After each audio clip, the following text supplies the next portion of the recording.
Bruselskí úradníci chcú získať právomoc na odvolávanie šéfov súkromných firiem.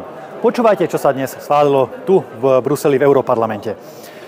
Orgány európskeho dohľadu majú získať právomoc odvolať alebo zbaviť funkcie členov vrcholového manažmentu firmy, ak sa usúdi, že nemajú dobrú povesť, že nekonajú čestne a bezúhonne, alebo nemajú vedomosti a odborné znalosti na vykonávanie svojich funkcií.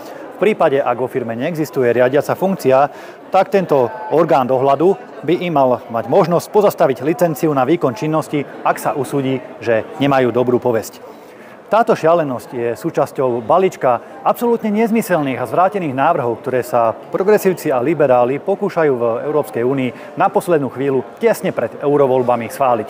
Je to v podstate podobná situácia, ako keď Naď s Hegerom na poslednú chvíľu rozdávali a rabovali armádne zásoby Slovenskej republiky.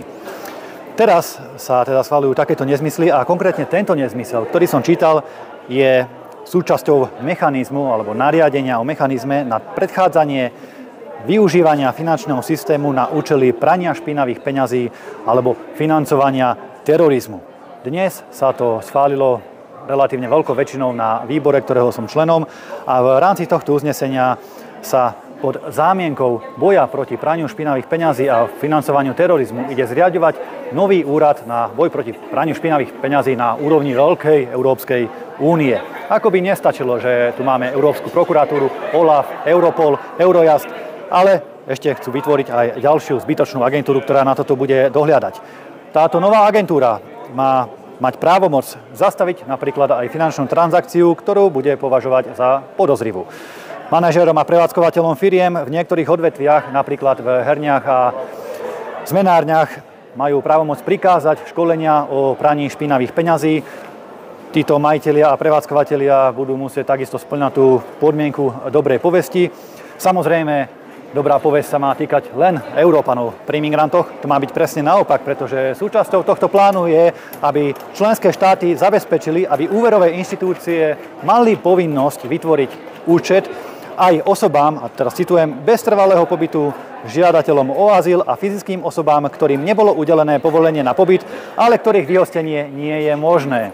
To znamená, že na Európanov, podnikateľov, prevádzkovateľov firiem sa bude pozerať a priori ako na vinných, ako na podozrivých, a v momente, ako kúpite nejakú nehnuteľnosť, tak sa má vytvoriť aj centrálny register nehnuteľností, do ktorého bude mať Európska komisia prístup. Ale na imigrantov, ktorí prídu do Európy, sa a priori pozerá ako na neviniatka, ktoré za nič nemôžu. Vážení občania, priatelia, samozrejme o takýchto nezmysloch sa nemáte šancu dozvedieť z tzv. Mainstreamových médií alebo od tých tzv. Proeurópskych europoslancov, ktorí tu desiatky rokov hlasujú za každý nezmysel. Práve preto je dôležité, aby Slovensko aj v budúcom Europarlamente zastupovali vlastenci, ktorí budú o takýchto nezmysloch nielen informovať verejnosť a proti ním aj hlasovať na výboroch alebo v pléne, ale zároveň aj vlastencov, ktorí majú dostatok skúseností a medzinárodných kontaktov na to, aby boli v budúcnosti súčasťou veľkej vlasteneckej frakcie politického zoskupenia, ktoré takéto nezmysly zastaví a vráti Európskej únii podľa možností maximálny zdravý rozum, ktorý sa do nej vniesť dá. Držme si palce, držte s nami.